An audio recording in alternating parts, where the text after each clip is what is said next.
From my point of view, the history of poetry in the broad sense,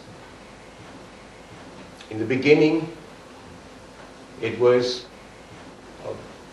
quite rich, an entity of the voice of the body, of the situation, of a ritual and ceremonial background.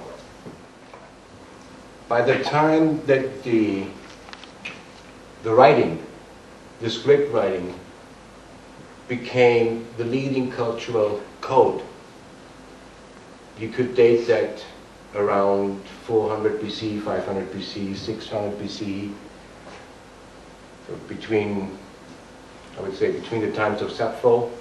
She had her school in Mytilene, Lesbos, 600 BC, and the time of Plato, Aristotle, Socrates. That was the time when these codes changed from the old oral ritual to the written. Yeah? And we were brought up, maybe you, not the younger ones, but I definitely was brought up still that the written code is a defining cultural code. And we are now in the time of another transition, and I'd like to compare this transition to this first transition that I already described. We are now in the era of transition from the writing to something that has no name already, but could be described as multimedia, or from the analog to the digital.